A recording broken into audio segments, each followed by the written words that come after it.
Welcome to Heart of Change podcast, where we explore heroic and inspiring stories of change. My guest today is Anastasia Biefang. Anna is a lieutenant colonel in the Bundeswehr, or German Armed Forces. She's also the first trans person in the German military, an activist for queer rights. Anna has presented at TEDx. She's been featured in a variety of articles and a documentary, I'm Anastasia. Her story of gender change is truly heroic and inspiring. I look forward to a great conversation with Anna, and I know that we will gain a lot of wisdom from her story of change. Anna, thank you so much for sitting down with me today. Well, thank you for the invitation. I'm really excited. Me awesomely too. Excited. Yeah, me too. This is a new podcast, so it is so exciting to be part of that. I really enjoyed that. Thank you so much for having me. Yeah. So I reached out to you on social media as I'm in the new stages of building a podcast. So it was, a lot of work to really think through what type of change I wanted to discuss, what would bring wisdom to the audience in terms of learning about change. And I knew I wanted to do gender change. But what really inspired me about your story specifically was that you stepped into your womanhood in such a masculine environment. It takes such bravery. And in addition, you've been a hero, both professionally and personally. So again, thank you so much. And I'm excited to explore this more with you today. Well, I'm hoping to do justice. I mean, that's a lot you put on the table right there, but yeah, let's go for it. Take us back in your journey. What's the first time you felt that something was different? Oh, in terms of gender, I think it's like 16 or 17. It's kind of hard to put on the timelines, just for anybody's looking into this. I'm going to be 50 this year, so it's like a while back, right? What was it, like 33 years ago? I just remember, living with my parents. And one day just finding myself in my mom's wardrobe, a closet, and just picking stuff and putting it on and being utterly confused, feeling utterly shameful, and also feeling weirdly correct about what I'm doing. So that like a mix of feeling everything coming in, not understanding what I was doing, and not having any words to describe what was actually happening. And, for one perspective, just putting on your mom's clothes. I didn't have a sister, got a brother, so it's like kind of hard and do that. And it couldn't make sense of it. Just the same as much as it felt right in that moment, doing that without having the words to describe what I was doing or why I was actually doing. The same moment, there were so many voices in my head going like, no, you can't do that. You're not supposed to do that. You're a boy, you're a teenage boy, whatever, it's like, and there's so much stuff in my head that made me, question everything I was doing. And I think it took me 20 plus years to sort all that out. But that was the initial moment actually where I figured something in terms of my gender identity is different than what everybody expects it to be, or how they perceive me, and how I also perceive myself. And I still didn't have the ability to actually reflect on what my gender is at the time, or to do that. I mean, whoever does that, right? It's like, you look yourself in the mirror, you go like, okay, that's probably who I am. All the textbooks, biology books say that's how you're supposed to be. Look at yourself. That's a penis. You're a boy. That's it. Says so on your birth certificate, and everybody seems to know that. And then you start questioning that. So I don't want to disappoint any viewers. I never had an idea of when I was 3 or 4 that I wanted to be girl or something like that. No, it just one day in my teenage years, it just happened, and it utterly confused me.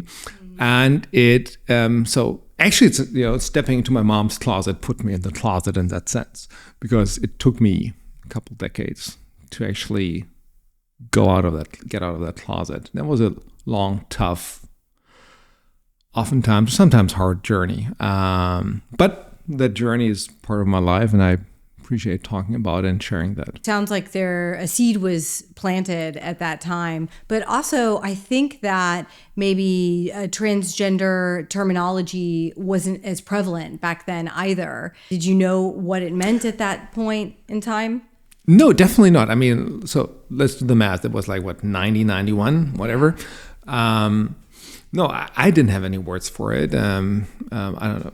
Google didn't exist yet, so there wasn't you can type in whatever you had and stuff like that. It's like the internet was beginning to evolve. So, I mean, where would I get information? I didn't dare talk to my parents about it. Nothing like that. I didn't find, there was nothing in textbooks in school, where we went and nothing ever described what I had.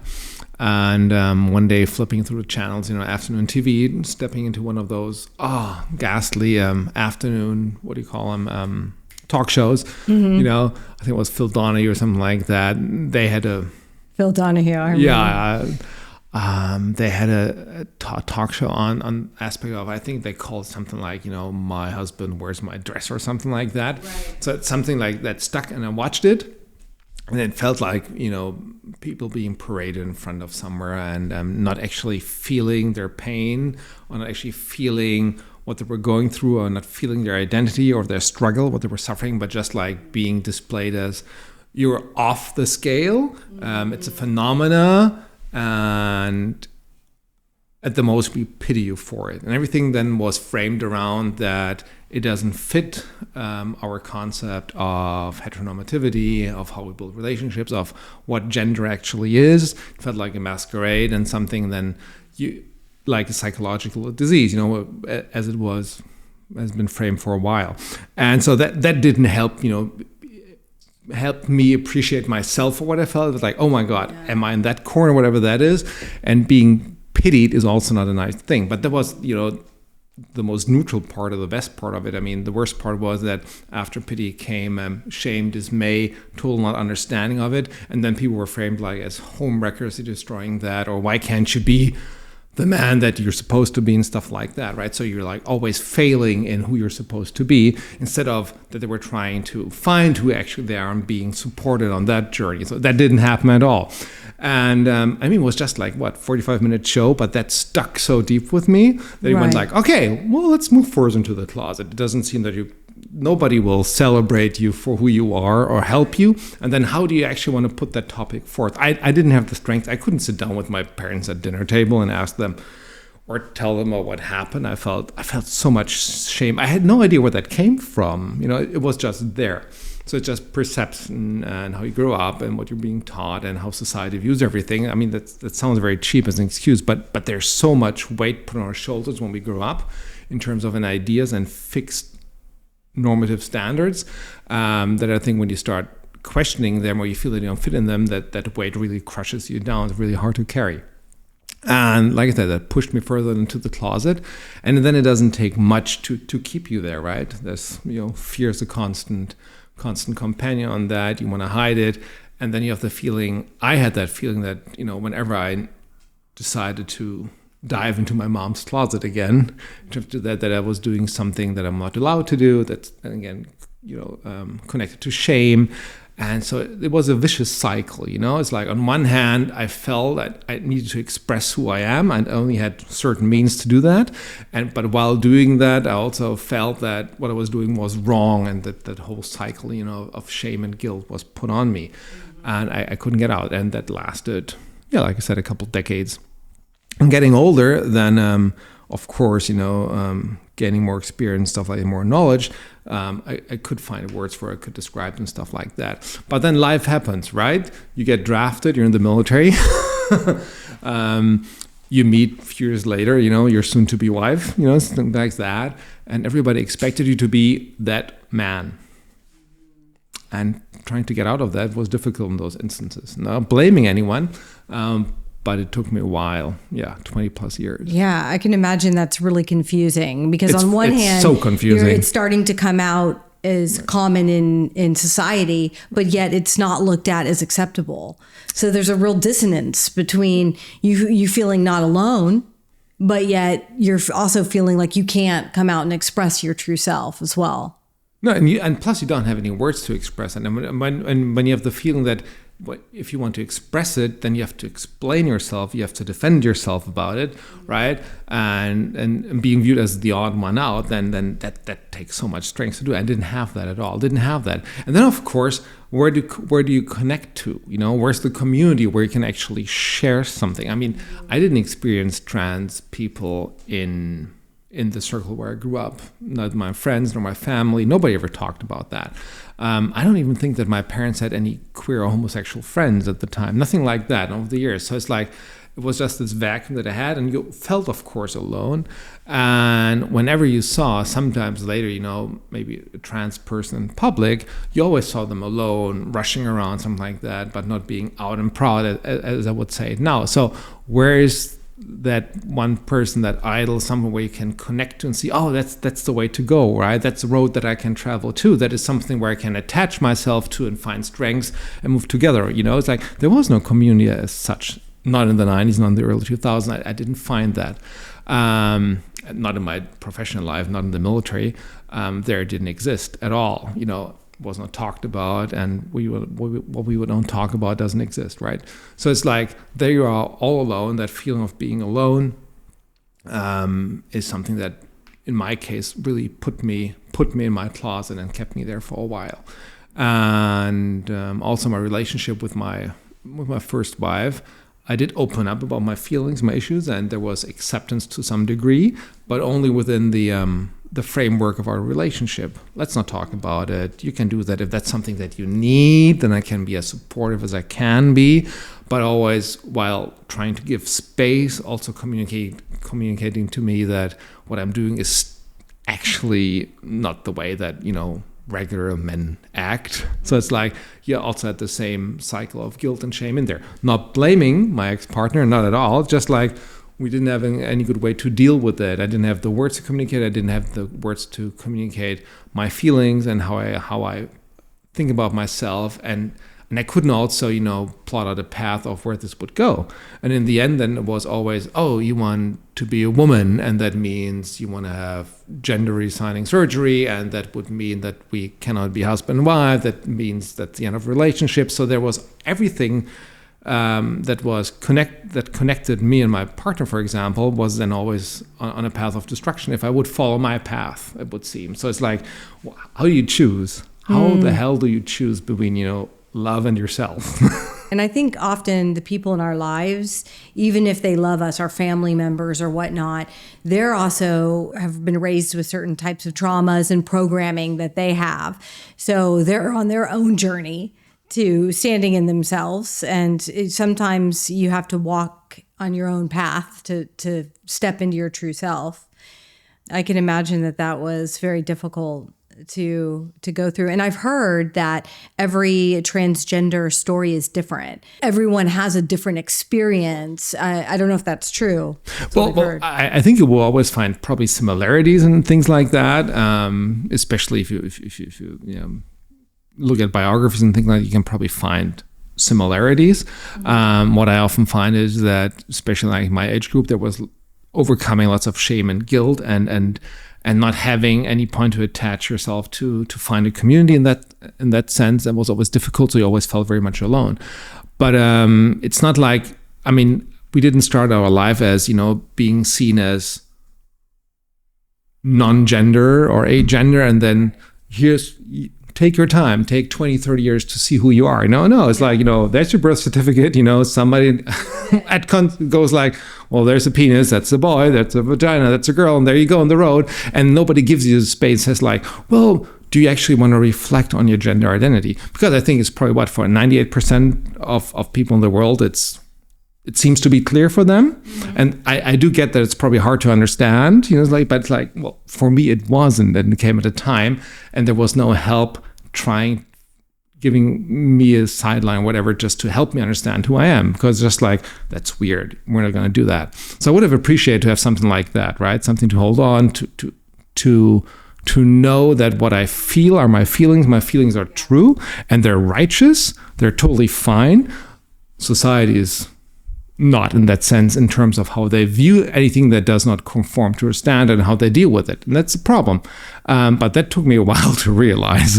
And I think in the 90s, when coming out as queer was becoming prevalent, that is sort of what it was for transgender, I think, in the 2000s. You became transgender in 2015, right? Well, I came out. I think I'm always trans. It's kind of hard to say that, but it's like, no, I came out in 2015, and the journey was long. And my journey and my specificality was like, it was one where whenever I grew more into myself and trying to maneuver within the constraints of my relationship and my job, something that trying to give me as much space for that as possible, but it was real much still constrained, so I couldn't do that. But there were always times when I still found room to grow my personal identity, my gender identity, but very slowly. So I think there was sometimes a time in my life, like in the late 2000s, where I thought, well, maybe I can live like 2 lives. You know what I mean?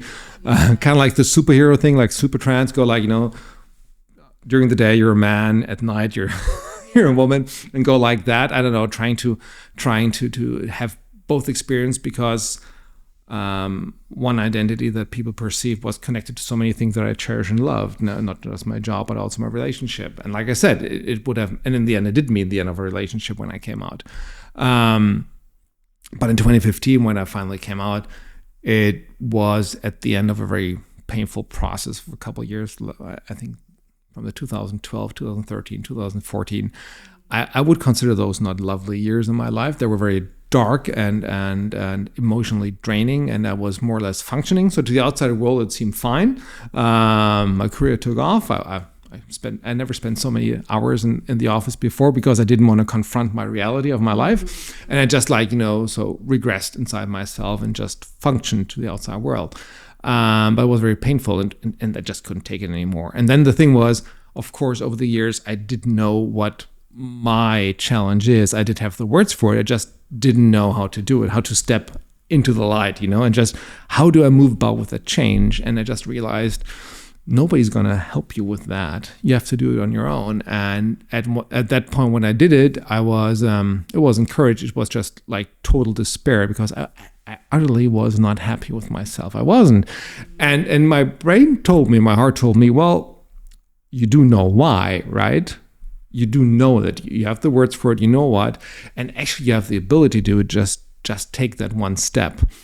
And it does sound a bit fairy tale-y like, but once I took that step and opened up and told people in my life that were close, that I trusted, then everything that was bottled up in terms of who I was came out, and it did make me happy instantaneously. And everybody I told that, hey, actually I'm trans, I'm a woman, that helped me, so the light came back, the change was there.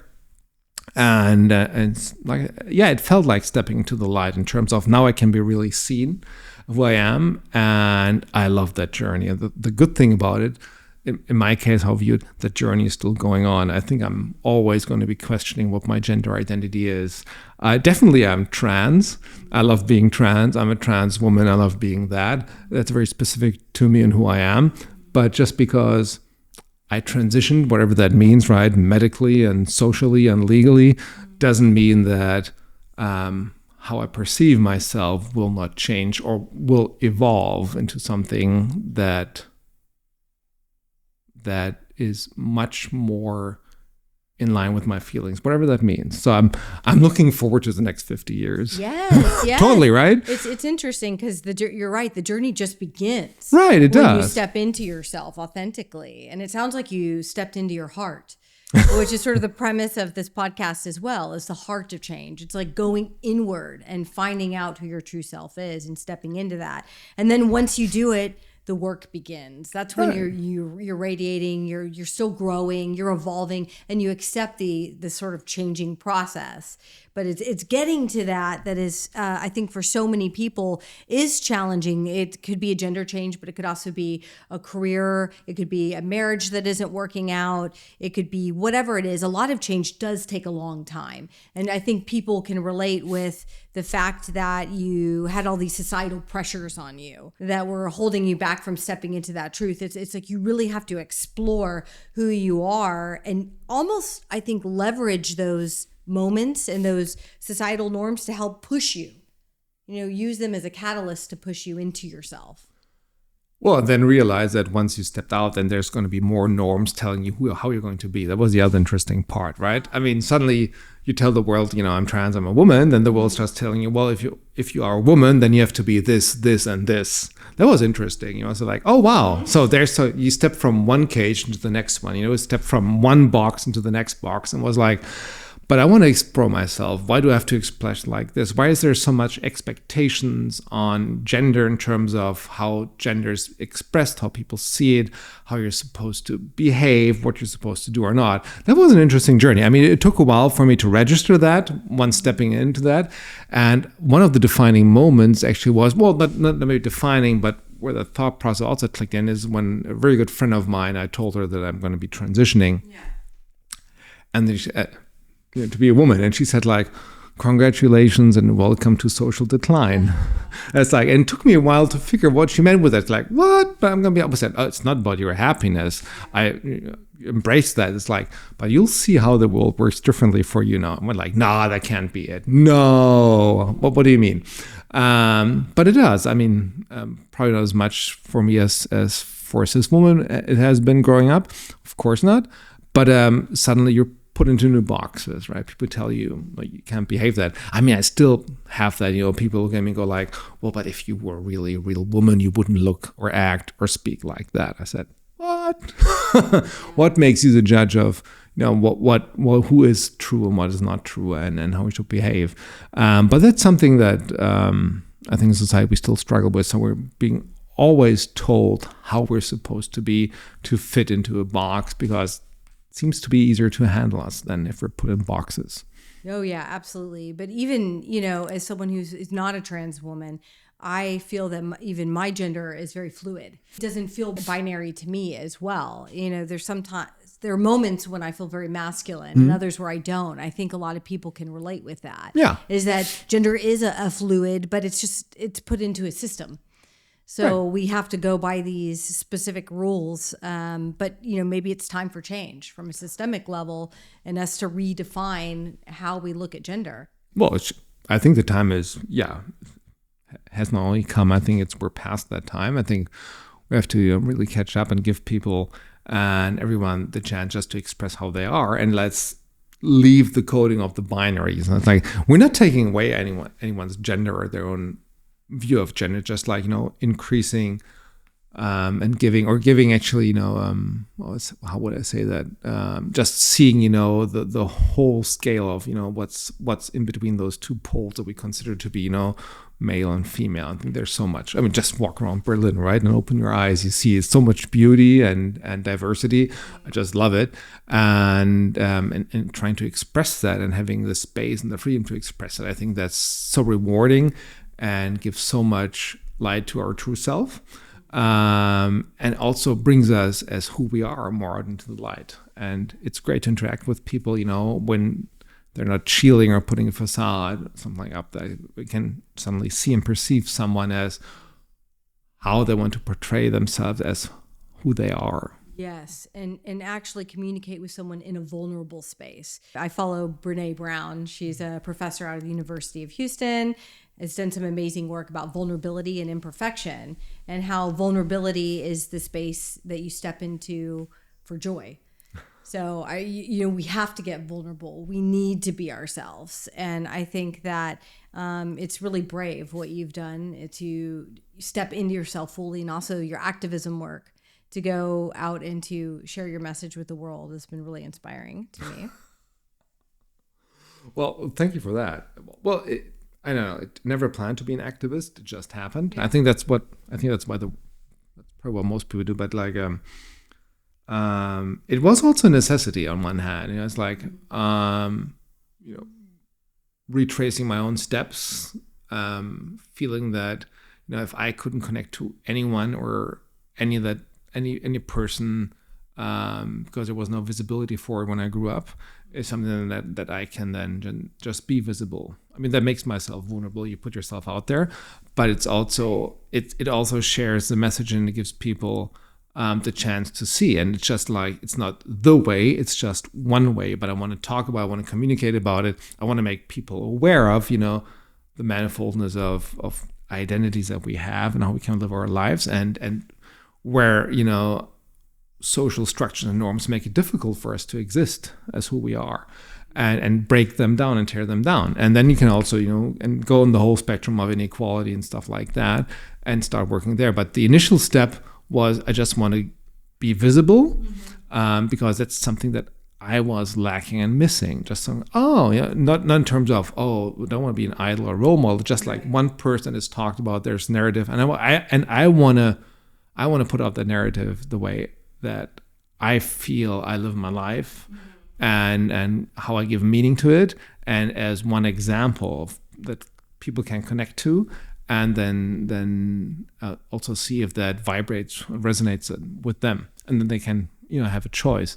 Like I said, opening up my textbooks in school in biology class when I was 16, 17, or even 18, we didn't exist. I didn't exist. Nothing was there. It's like, and that needs to change. We need to talk about it. And everything you put out there as an information is something that helps people on their path to make up their own mind. That's it, to realize something and to see something or to hear something and then connect to and see, I kind of feel the same, maybe, or that's something that I can relate to, and then I can work with that, and then I can integrate that, and then also can question myself about it.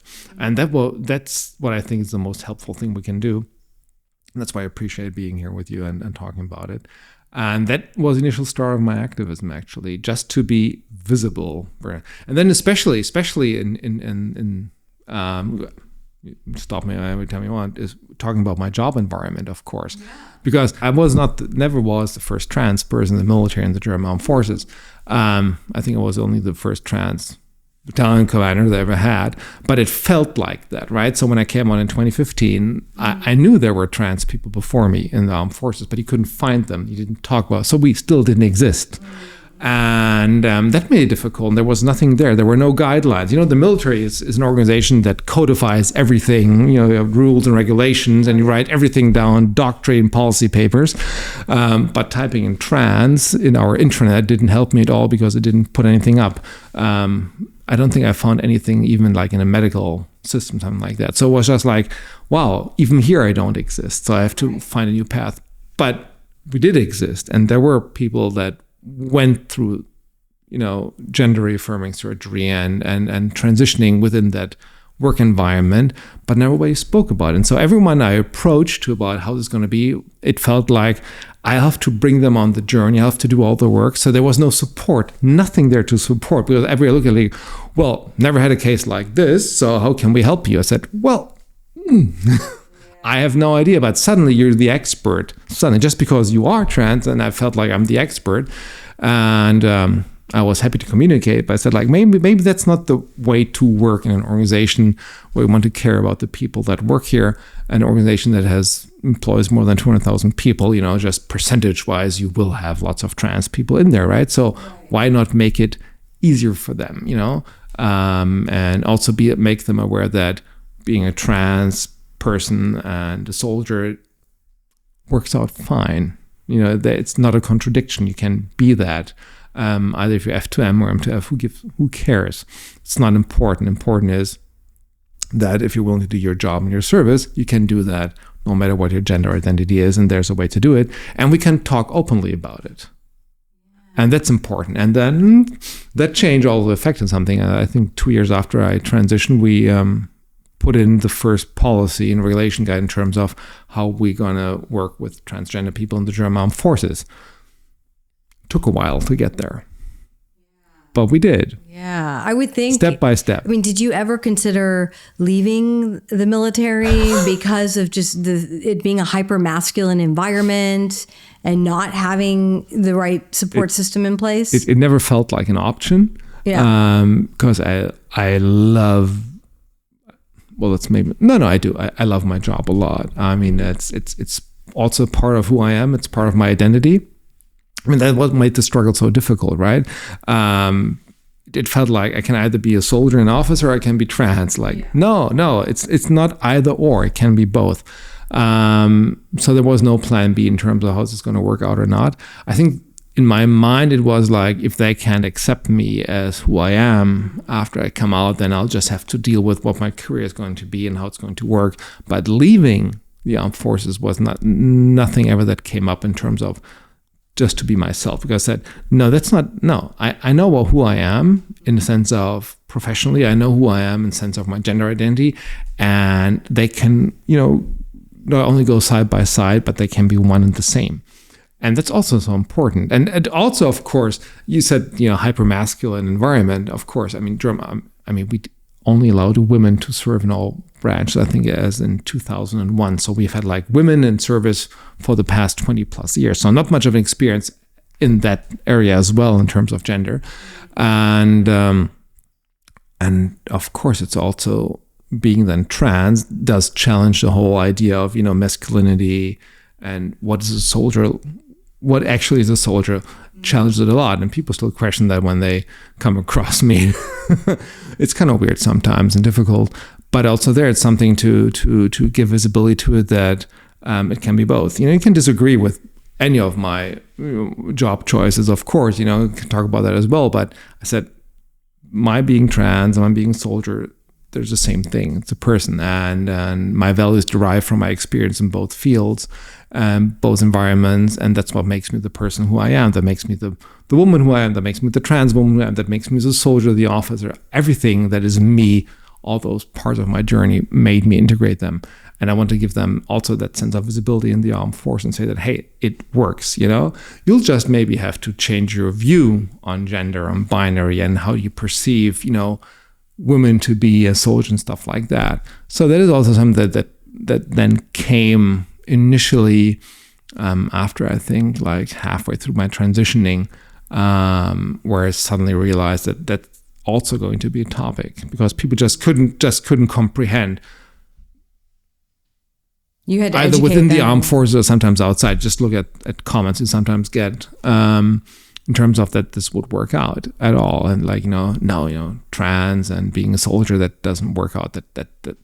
That's so unrealistic. And if I look now at our statistics, probably we don't have, but from my activist work also with our queer association, I do realize that we have more and more soldiers that are open about their transness and talking about and transitioning. We have more and more trans people trying to apply for a job in the armed force, trying to become a soldier even though they're trans, and asking us, how can we do that? How's the environment? And we want to shape that environment as an association, as activists, that it is a truly diverse work environment and field where everybody's appreciated for who they are, and then bring their ideas and values into what they believe is to be a good soldier or to be a good officer or whatever.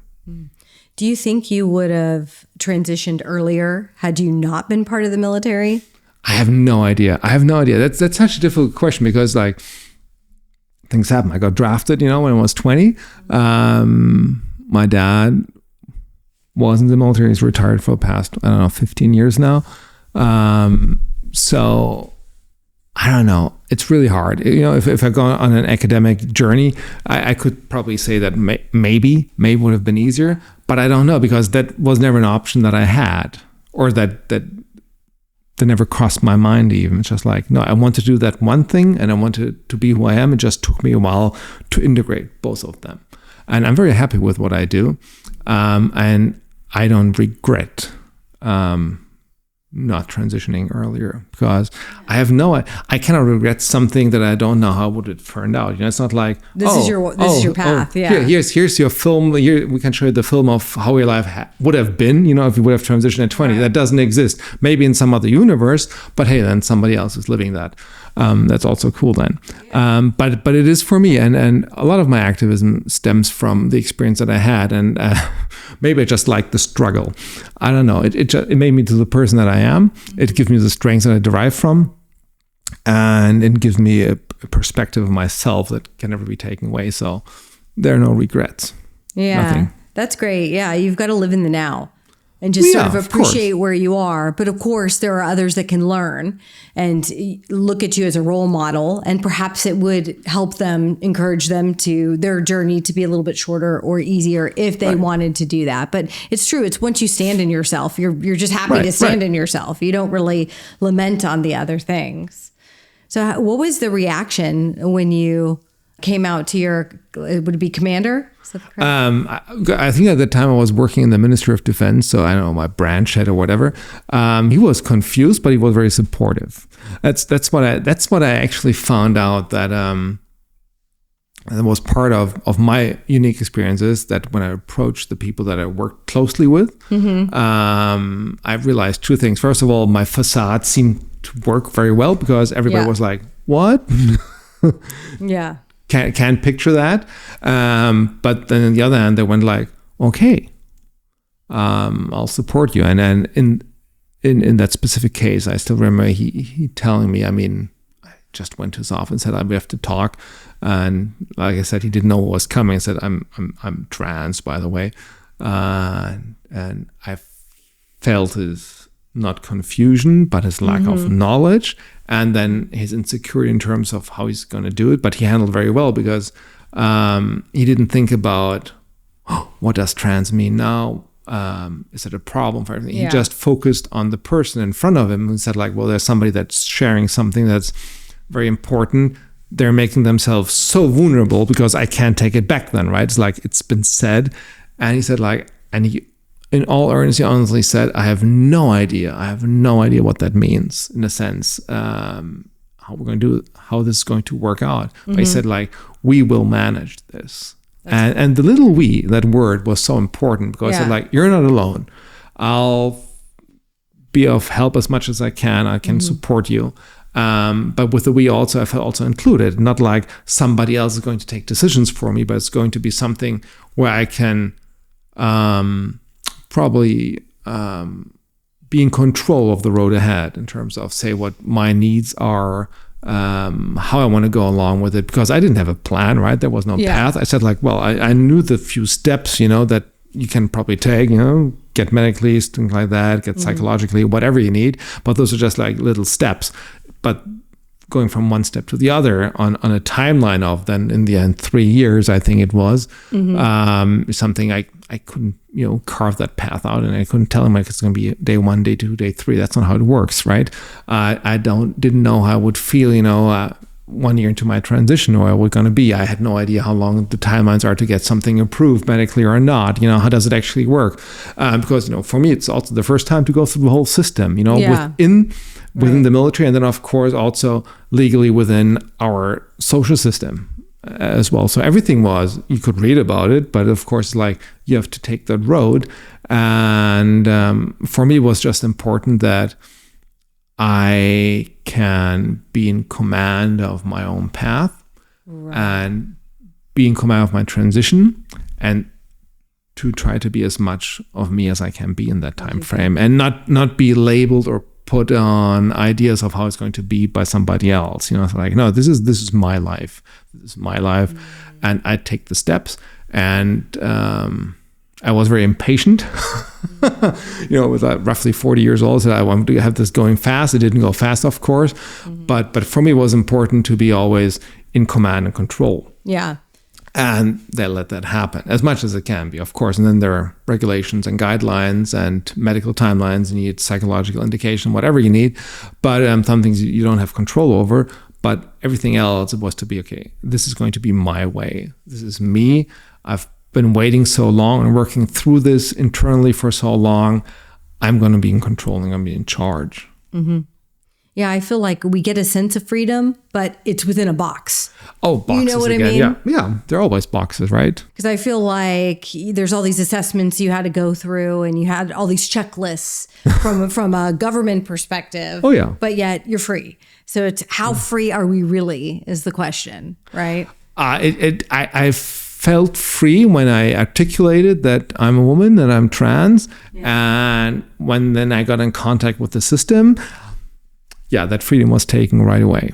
Because it felt like, I don't know, talking about the experience in Germany was like just saying and proclaiming that you are a woman, that you are trans is just one step, right?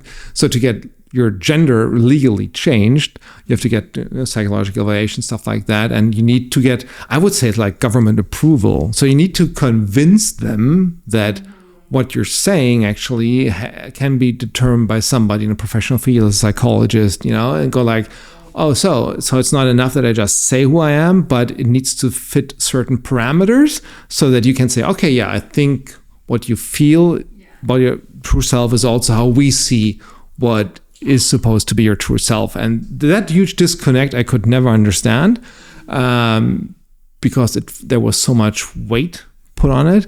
And the whole thing of, trying to find yourself, like it's a path of self-determination.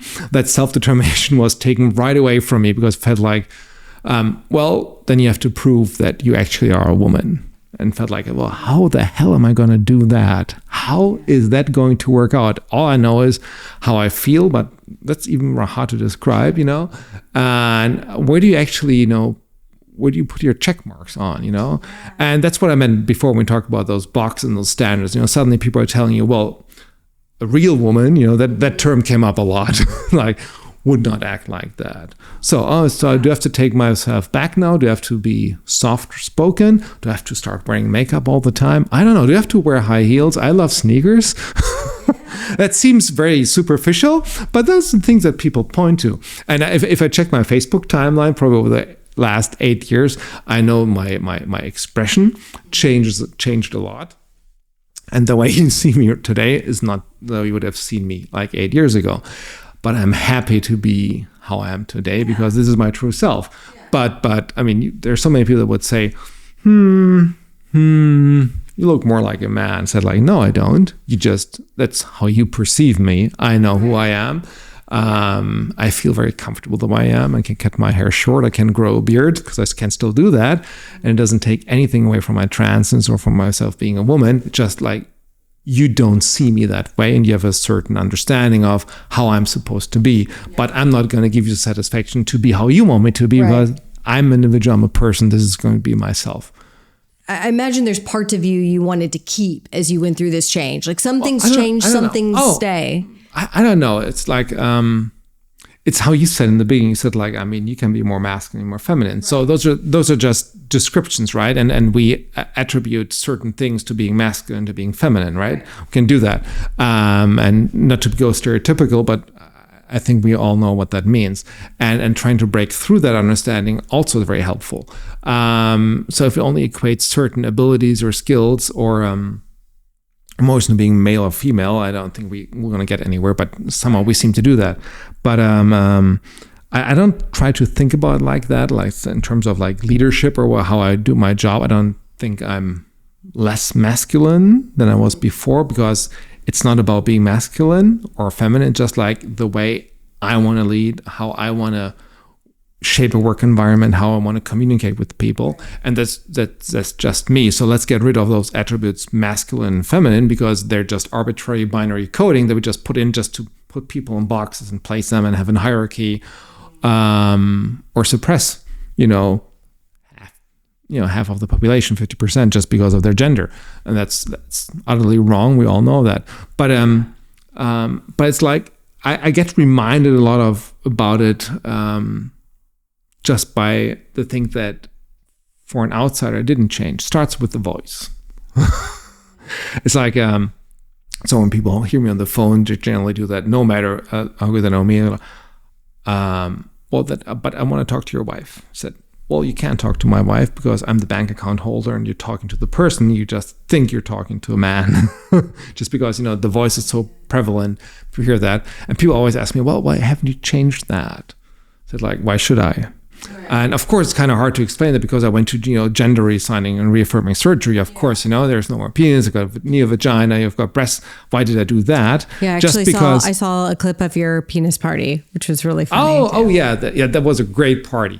But it's like, it's the things that in how I perceive my body is my perception. And I knew growing up, and in the years, after adolescence, the incongruency of my feelings and with my body. And I equated that to certain primary parts in like my breasts or not having them or my genitalia. I think I started like some voice training in the beginning. And well, because people told you need to have a feminine voice so you can pass easier. The expression of passing is like that. Did you pass for the gender you are? It's like that's the box that I was talking about. So I said like, well, and I said, well, okay, then I found a coach and we did that. And I think after 2 or 3 sessions, I was like so so frustrated because I didn't know what I was doing, and I was not very good also at doing all the training and the homework he gave me, like vocals talking up here or down here. I have no clue anymore. And then he tried to convince me. He said like, "Yeah, I'll play you a few audio files of people before and after he had in his he coached through the transition with their voice." And I think the effect he wanted to achieve was to show me, look, it works. You can go from what we perceive as a very male voice to a very feminine voice. And I think he played me 3 or 4 audio files. But what registered with me was that on the beginning, I had 4 individual voices and identities and people. And then in the end, I heard basically the same voice 4 times. And I went like, oh no, I don't want that. You lose something. I felt like I was losing something. I was moving. There's something that, and it felt more than everything else. It like, wow, people recognize you by your voice, right? You're on the phone. People know it's Holly when they know you, right? Yeah. I mean, my mom knows who I am when I call without saying my name. I don't know if my mom does all the time. She's I don't like, know about which your kid mom. is this? But it's like... Maybe some confusion It's comes your with youngest. age. No, but it's those things, right? But people told me like, oh no, you need a different voice. It doesn't sound feminine, stuff like that. So like, but why? Why does it make me now less of a woman just because I don't move into your standard of, I don't know, vocal cords that you like and appreciate? Just, is it because it's easier for you? Well, then I'm not going to do that. And a lot of things then suddenly happen. It's like I'm trying to get rid of my beard. It's like it was frustrating and painful. It is painful. And I couldn't fit all the schedule with my dermatologist with my work. So I said, like, my work is important.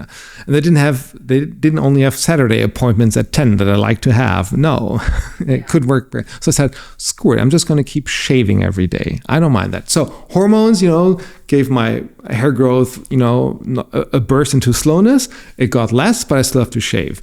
And if I don't shave for a day or 2 or 3 days, and if you check my time, if I don't shave for 4 weeks, I have a beard. I love walking around with a beard sometimes. Like I do that once a year. And people get utterly confused by it. They go like, what? What are you? And last time I did it, I went like, are you detransitioning? And went like, no. And one person even went to me, they saw me and went like, I always knew you made the wrong choice. Glad you're coming back. I said, wow. Fuck you. No, I'm just wearing a beard. It grows. If I don't shave, it just grows. And you have to now comprehend how this beard works with perception of me and being a woman. It doesn't. So it's fun. And that's also one of the things you can do in your activism, just portray that. And that's what you also talk about, the fluidity in gender identity. And I really love that. And it doesn't matter, but people put so much importance on it, and then they frame you in it, and then they label you as who you are or who you're not, or who they think why you're failing so long. And for me, it's like I mentioned the passing part, right? It's like trying to pass as the gender that you feel is so difficult because it puts so much weight on you. There's so many standards, but you're built a certain way, right? I mean, like I remember, I think it was some of my second therapist date or whatever it was, and he did something. He said like, let's do expectations management. I said, what does it mean? Because before I started taking hormones, I said like, well, you're 40 years old. I said, well, that's easy. He said, well, yeah, but it means that you've been having testosterone in your body for the past, I don't know, 25, 23 years. Right. I mean, that changed your body. And he said, like, we will not be able to roll that back. So you're going to be 6'2". You're going to be broadly built. That's not going to change. Your bones are not going to change. The only thing that's going to happen with hormones is your body's going to change subtly with estrogen. It will get changes. People will perceive it softer, but you're never going to be that 5'4" beauty queen that weighs 48 kilos or 58 kilos. It's not. That's your body. And for a second there, it hurt. And we're like, oh, it is. And then I remembered things that friends also told me when I came out, and they said, one of them said, "Are you really sure? I don't think you'll ever look like a real woman." And I think they meant it in a very supportive, endearing way, just try to being there for me, but it hurt as hell, right? Because it's like, well, thank you that I now have to suffer with the feelings that I have, not being able to be who I am just because I don't meet certain standards. And that also comes up. And then the passing issues also in the trans community, at my time at least, was a very big topic. And I still get, check pictures of me with my beard, and I do get hate. Oh, you can't do that. You take away so much from trans people that work their way into society and just want to be living, not seen as freaks or whatever. I said, like, well, but we have a beard, right? It's there. I can't get rid of it, so I can live with it, right? So I start accepting that. So why do we put ourselves into boxes that make it so hard? Because we're all so different. Yeah.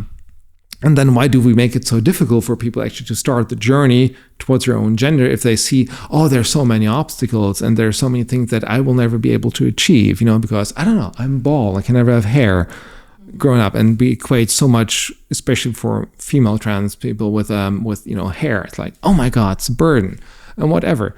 So there's so much trying to fit society's standards in terms of your body experience that I say, like, let's open up the discussion and let's be more welcoming for one's own gender expression and take it from there, and just increase the box and appreciate again the diversity and the beauty of it all. I feel like it's just people reacting with fear and judgment versus having a society based on inspiration.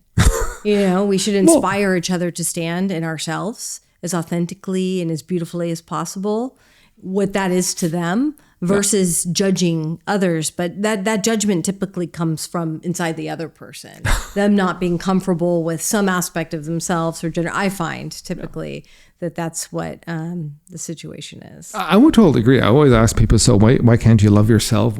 Why do you have to hate me for that? Why can't you accept yourself for who you are? And missing love in oneself is probably stems from all the hatred and discrimination that we experience in society.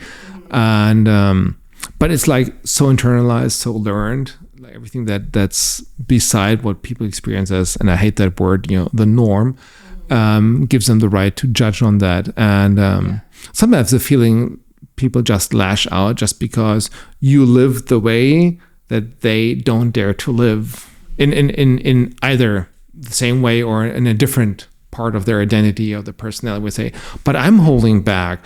I'm not being my true self just because I'm adhering to society's standard. And why are you not? Why are you breaking out?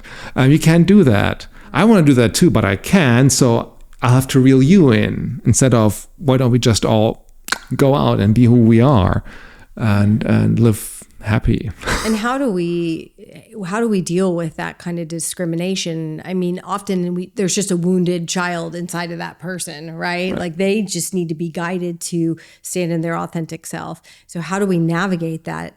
I guess with love, we try to be, stand our boundaries and stand our ground, but also in a way that's loving and maybe inspiring to that person. Oh, that would be so great. I know. I think mindfulness comes into it. I just like being accepting of like I said, the diversity of it and not being judging. But mindfulness means appreciating everyone for who they are instead of making them into something they are. Like I said, like it would be so great if you're not. I mean, we're put with the gender, like you put in the box right away, right? I mean, I don't have an idea how it would be, but if we were to be more open and like in terms of gender, I think we're moving there because there's so much more knowledge. It doesn't mean that everybody will not know their gender, but just leave that path open for the people that suddenly when they grow up and realize that something is different, that they have the words, they can find the words to describe who they are or what they feel, and that they can find people to talk to them, that there's information out there that can be read and taken in, where it says like, oh no, that's not wrong, I'm just going to take that easy term, is this just another way of living, and that's perfectly okay and fine, and you can explore that. And also giving then people, even parents, the space to navigate that with their kids and trying to explore that without fearing anything. And that then in the end would maybe lead to less discrimination. And another thing is, of course, even when I was 40, my parents were wholeheartedly concerned. They were like looking to risks and stuff like that, and they looked into the world and saw that, well, if you're queer, it's probably not the best place to be in this world, of course. So they thought and that's probably most people think is like, well, then let's make that person fit into the world because then they're not going to be hurt by the world, instead of let's change the world so we don't hurt the people, right? It's like, yeah, it's a different mindset of protection. Oh my God, society is going to be so harsh. You're going to have no chance. You're going to be discriminated. It's going to be, I don't know. I mean, even bad things happening, and then they just reel you in instead of let's push those boundaries and work into accepting everyone for who they are. Right. I think some of that's generational too. You think? I hope so. Yeah. I mean, I have much older parents, so they just come from a completely different generation where these things were not talked about. People didn't even get divorced when they were, it was just you just dealt with things and you followed society, and that was it. There was no deviation. Or you didn't deal with it, right? It's like, we're stuck together, we're going to be unhappy, but that's the way it's supposed to be. So it's like an ignorance is bliss kind of mindset, and we're just not in that place anymore. I think we're in a place where we've clung to these ideologies and these structures, and we've been very brain heavy, very mind heavy. And now it's a time where we're sort of going into our hearts. Totally. We're having this more of an energy space, more mindfulness, you mentioned, where we can communicate in other ways. I have really mixed feelings about language. So one of my favorite quotes is by Søren Kierkegaard, and it's, "If you label me, you negate me." I might be botching that, but something to those lines. And it's true. It's the minute we put labels on things, we start to box. Right. So what are your thoughts on that? How do we navigate language in this new frontier we're heading? Oh, let's be open to discussion. How about that? Let's let language evolve with society as it does. And let's not fight it. I mean, it's the same like, I use labels for myself. Because they help me in a sense. I mean, they're like a tool, and sometimes I can tell people I'm trans, and if they have the right information, they can, okay, that's probably a person that has a journey behind them, transition means A, B, C, and D, blah, blah, blah. But only to a certain degree. What then trans means to me is so much more than that. And that's why I love that. And we went about from LGBT to LGBTQIAA+. I love that. Let's just add more letters to it, just because it's like, even though there's sometimes seen as boxes, it gives people the power to express who they are. That's important. So it's from a self-determination point, like that, oh, I find myself in the agender part also. I can relate to that. But that's not all inclusive me. And we can continue that. It's continuous, because it's going to discover so much more over the next years and centuries. And what the hell do I know? But if that box is taken to put me and confine me and say, okay, that's who you're going to be and that's it, then that's wrong path. And that's what I appreciate when we talk in the queer community. I generally state my pronouns. In some circles, people look at you weird. I say like, well, for me, it's easy. I state my pronoun. Right. Because in my experience, then it makes it easier for people to address me, and I'll take away their insecurity maybe in terms of how they view my expression, especially my gender. So I'll help them, and that's not much of an effort, and they can appreciate for it. But I don't expect anyone else, just because I use pronouns, and to also state their pronouns. I mean, there's something like that. So that gives freedom, liberation, and I do like that. And I use, for lots of my friends, when I talk English with them, I use the they pronoun, just because they're much more comfortable with it, and they tell that. So what are your pronouns? Oh, it's they and them. Okay, that's easy. Well, I'll remember that. If I'm not sure, then I'll ask. And so that's one part of language, right? That increases it and gives less labeling from the outside, but increases your power of describing who you are in your sense. Yeah. And I think that's very important. I think we're moving there. So let's see how that will evolve over the years. I'm open for that. I'm very optimistic, but I'm a very optimistic person anyway. Yeah, it's a positive side of labels, as long as it can continue to evolve. Right. Yeah, it can be a good thing. So I wanted to ask you, because I know that you had a sense of freedom when you sort of stepped into your authentic self. Mm-hmm. And it sounds like you had support when you were at the military in doing so, but then you were also reprimanded in 2019. Yeah. For a Tinder profile. That's true, yeah. Can I call it Tindergate? No, it's not that bad yet, but yeah, it was. I mean, that's well, there was a clear expression of, where somebody viewed my action in terms of my gender and said, no, this is not how a woman's supposed to articulate herself on a dating platform.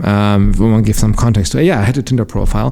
Funny story. I met my wife, my second wife now. We've been married since 2018 on Tinder, by the way. So I use the platform, and we still use platform. We have a very open relationship, and I'm polyamorous as well. So I'll use dating platforms to meet people to much easier than just always going out.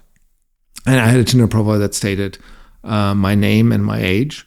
And then I think it said trans, 49 years, trans, all looking for sex, all genders welcome, something like that. Very short description. Because it was for me important to state that I'm trans, makes it easier because on Tinder at 29, you only had male and female, right? So it's like I wanted to give that because that's important for me to give that information. And all genders welcome. And looking for sex also meant I'm not here to find a partner. It's like, let's keep it very simple. And all genders welcome was then a statement about I don't really care. You can be identify be yourself, who you are, be yourself. Right? If you're an asshole, it's not going to work. I'm surprised that the Tinder platform didn't have more options for gender either. Well, they have now, I think, but in 2019 they didn't. So they're moving ahead, with their consumer and customer platform. And then somebody made a screenshot of that. They found it, and it went to the military, and somebody told me, no, you can't behave like that. That's unbecoming an officer, because they said, you can't look for sex like that. They said I was prostituting myself. I was promiscuous and everything. And of course, it's really hard to prove. So it's up to the Constitutional Court right now. I went through all the steps in the justice system here in Germany. Oh my God, from the military courts then to, now it's at this Constitutional Court. Let's see how they deal with it in the next 1 or 2 years. Yeah. But the basic idea is that I was reprimanded because stating my sexuality is my personal business. It's part of my personality. Sexuality is truly parts of your personality. They're protected under our Constitution, in the First Amendment in our Constitution, stuff like that. And also, my employer does not have the right to reprimand me on any activity that's not connected to the workspace. And I never mentioned on that I was a soldier or that I was working for the armed forces. It's just like people know me, right? Because the documentary film, oh, okay, you're a public person. Said, well, I still have privacy and you didn't protection. Have your uniform. No, on I wasn't even naked on there. It was just like I had one picture of me that was taken in a club, kind of cute. My wife took that, and then the whole process started. And so the legal argument basically now is, and that's what also we feel that I'm also being discriminated. That every lawyer I talk to, and especially every woman, even lots of women in the military talk to, is like, if you would have done that before your transition, nobody would have cared. If you were a guy, nobody would have cared. But you're a woman, you're breaking out of anything that we conceive, proper behavior as a woman, especially in sexual, and then especially in an environment that you described as masculine, toxic, and very conservative, the military. And so we're trying to see that. Funny thing is, so the Constitutional Court is still has that on consideration. We'll take that. But the German Armed Forces changed their regulation right now. So they changed the regulation on what we can do on social media platforms and where there's the delineation between privacy and work. And they put my case now, my Tinder, they didn't write my Tinder, but they put like an officer in command position. We're looking for sexual partners on an internet platform. They said is not a problem anymore. So they changed the regulation, not recognize. I'm kind of laughing at that because I got so much negativity also from fellow officers who said like, well, of course you can't do that and stuff like that. And now the ministry, they changed that, probably because they fear that the court will rule in my favor. I don't know. That's what my lawyers think they do, but they changed it now. So that's like a half pass to that, right? So wouldn't you automatically be in favor in your case because hopefully, well, but it's only regulation, right? It's not bound by law. So if somebody else becomes minister, they can always change it. But if we get a ruling that my behavior was in line with our Constitution, stuff like that, and the reprimand was not in line with our values and our constitution, then of course it's a much harsher statement. Yeah. And they have to adhere that in the future as well. Yeah. And it looks kind of silly on one hand, to go to the Constitutional Court for a stupid Tinder profile. Yeah. And it didn't cost me much in that sense, it was a reprimand, but it went against my core values and beliefs and everything like that. And also we got lots of questions in our association that we have from other fellow queer officers who are maybe not as publicly out, but also go well, I'm on dating sites, I'm on fitter sites and stuff can I be reprimanded now? How am I protected against my employer? Because suddenly, and that's the thing, I felt like because of the moral beliefs of my commanding officer at that time, he was judging me on his beliefs and moral values, and that gives an opportunity to discrimination, right, at the workplace. And that's the point that we're trying to figure out, that the back door, they can come with their own moral values and say because we have that paragraph, if you have behavior that's unbecoming, it's so not really tangible to fix that, then you can discriminate against anything that doesn't fit your belief standards or what you expect us to be. And that's not an open and diverse workplace, is it now? And so that's why it became such a deep issue. Yeah. And also that, of course, then the bottom line is, for me, it felt also so you accept me as a trans person in terms of you support me through my transition, but once I didn't display any behavior that you deem proper or to be in line with how a female officer should act or behave, then you try to reprimand because you didn't take account into my whole queer belief system and how we work in a queer community. You just put me in your heteronormative box or box as a woman, but you didn't see where I'm coming from. And I live very actively now for the past 10, 15 years in a queer community in Berlin. Of course, my values are probably different and the way my life works are different, and you can't reprimand just me. Yes, I'm married, I have an open relationship, I have another partner. It's colorful, it's fun, it's my life, you don't have to live it, but those are my choices and you have to accept them, period. That's interesting that they reprimanded you on that. What did that code of conduct say? Do you know? Was it pretty gray, or was it? No, it just says that your behavior outside. Do not be on Tinder. Period. No, it doesn't say that. It's not. So it's not like a compliant thing that you have sometimes in companies.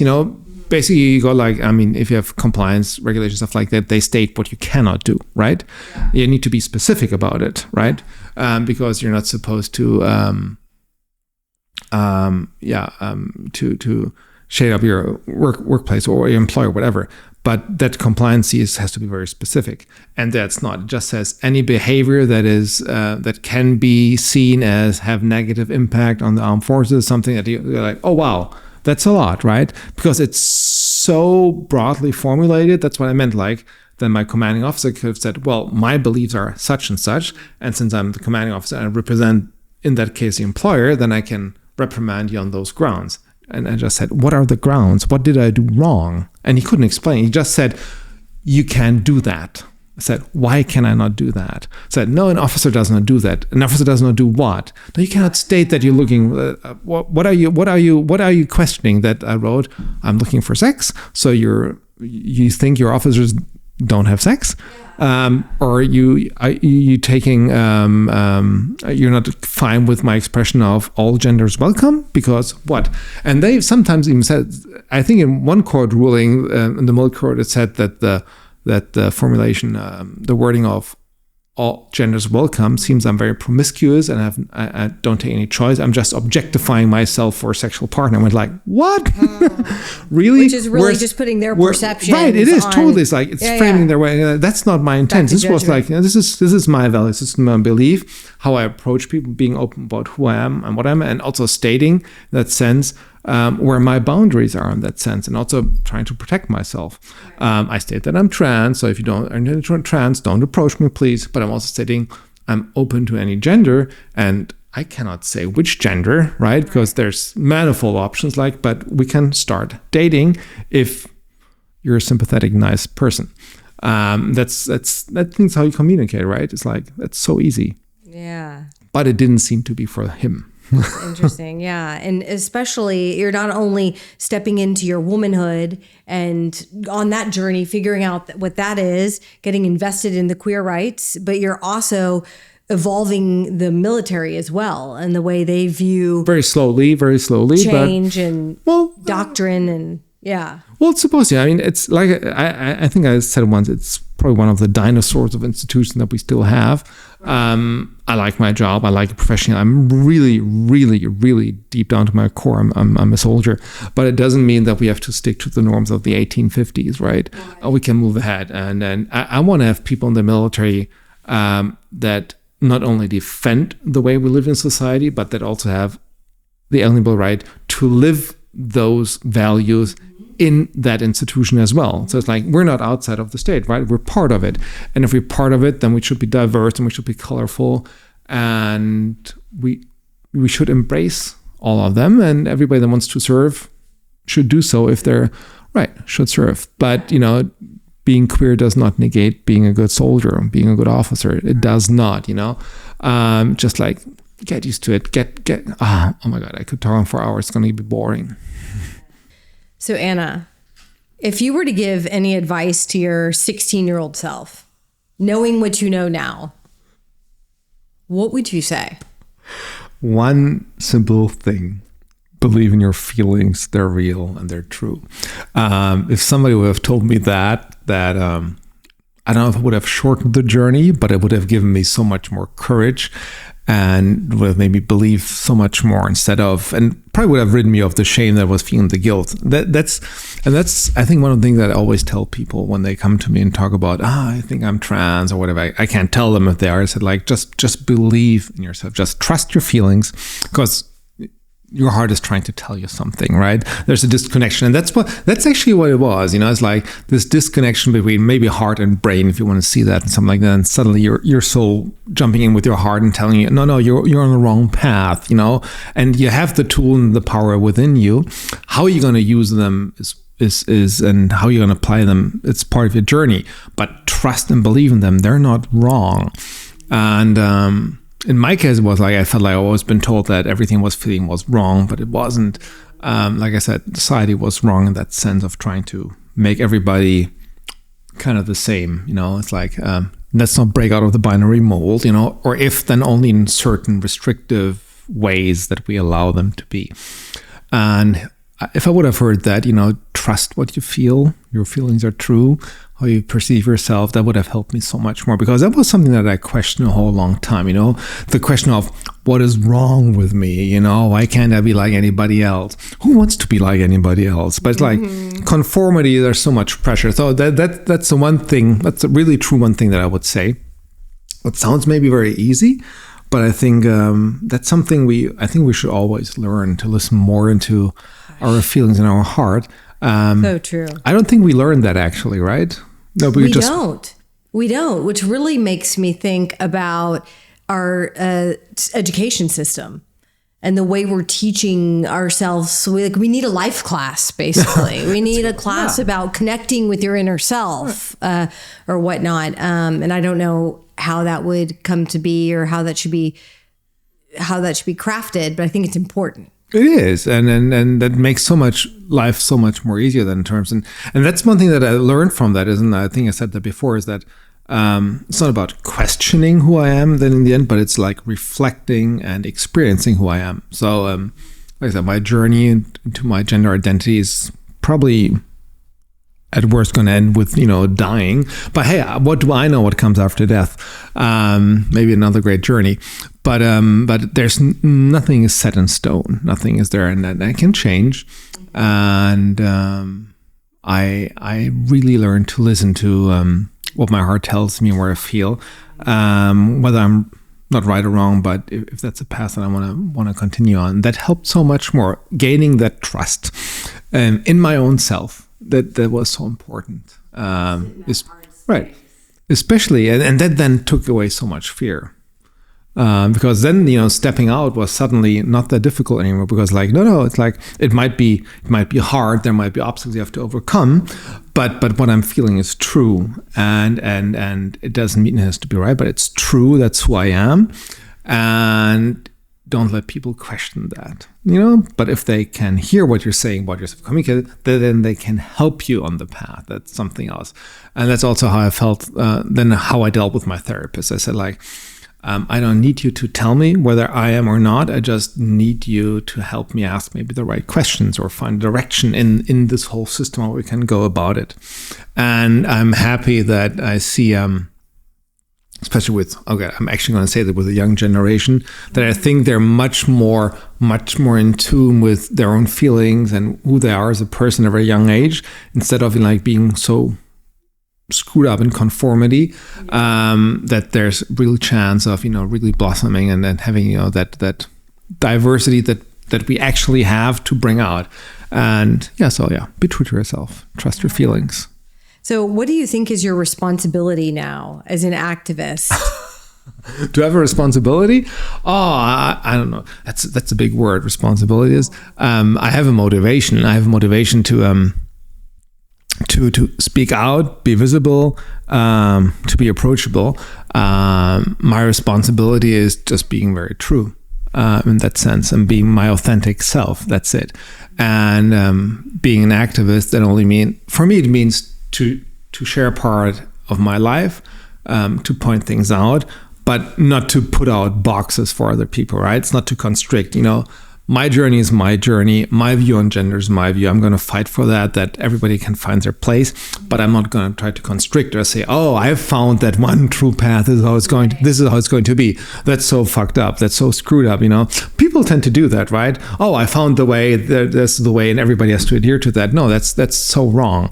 But I want to be aware and make people aware then where we all have, underlying currents of discrimination, point them out, and fight against the visible and invisible structures that hold us back and hold us back from being our true self in any system, either in the military or in society as a whole. And so then the end of my responsibility is to be heard, to be loud, and to be brave, to put myself out there. And that's it. Well, brave you certainly have been. And it has been, again, an honor to chat with you today and to have a heart-to-heart conversation about change. I think that you've brought a lot of wisdom to this discussion, and I'm excited to see your journey forward. And, again, just thank you so much for everything you're doing. Thank you. I love being here. It's a great. Thank you. Yeah. I love this space to share and talk with and discuss with it. It was really inspiring as well. And I'm looking forward to actually seeing it then one day on there. And all the best to you. Yeah, likewise. Thank you so much. Yeah.